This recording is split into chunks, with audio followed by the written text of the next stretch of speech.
Rehabilitation কথাটার আক্ষরিক অর্থ হচ্ছে টু মেক এবল এগেন, পুনর্বাসন বা পুনরায় তাকে স্বাভাবিক জীবনে ফিরিয়ে আনা। তো এই আমরা রিহ্যাবিলিটেশনের ডাক্তাররা ঠিক এই কাজটাই করে থাকি পেশেন্টকে, যারা কিছুমাত্র প্রতিবন্ধকতায় শিকার হয়েছেন কোনো কারণে বশত, কোনো রোগ বা কোনো দুর্ঘটনার জন্য, বা বাচ্চারা জন্মগত কারণে, তাদের আমরা নতুন পথের দিশা দেখাই যাতে তারা নতুনভাবে জীবনে ফিরে আসেন। এটাই রিহ্যাবিলিটেশন। আমরা যে সমস্ত রোগী যাদের স্ট্রোকের পরবর্তী সময়ে কিছু ডিসেবিলিটি দেখা দিয়েছে বা দুর্ঘটনার কারণে অঙ্গহানি হয়েছে, কিছু বাচ্চারা যাদের নিউরো ডেভেলপমেন্টাল প্রবলেম রয়েছে, তাদেরকে রিহ্যাবিলিটেশনের মাধ্যমে আবার সুস্থ জীবনে ফিরিয়ে দিতে চেষ্টা করি। তো রিহ্যাব তো কোনো ওষুধ নয়, রিহ্যাব তো কোনো এরকম নয় যে একটা ম্যাজিক করলাম ঠিক হয়ে গেল।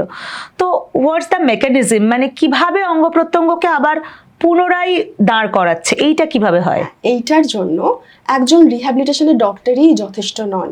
আমাদের কাছে আছে গোটা একটা রিহ্যাবিলিটেশন টিম, যার মধ্যে আমরা পেয়েছি আমাদের ফিজিওথেরাপিস্টদের, অকুপেশনাল থেরাপিস্টদের, স্পিচ ল্যাঙ্গুয়েজ অ্যান্ড সোয়ালো প্যাথোলজিস্টদের, আমাদের সাথে আছেন অর্থোটিক্স অ্যান্ড প্রস্থেটিক্স, আমাদের সাথে রিহ্যাব নার্সেসরা দিন রাত খেটে চলেছেন, আছেন আমাদের সোশ্যাল ওয়ার্কাররা, আমাদের হেলথ অ্যাসিস্ট্যান্ট, কগনিটিভ রিহ্যাবিলিটেশনের জন্য আছেন আমাদের রিহ্যাব সাইকোলজিস্ট, যারা মানুষকে ডিসেবিলিটির সাথে কোপ আপ করতে সাহায্য করেন, এবং আছেন আমাদের ভোকেশনাল কাউন্সিলররা, আছেন আমাদের নিউট্রিশনিস্ট, যারা সামগ্রিকভাবে নিউট্রিশনে খেয়াল রাখেন।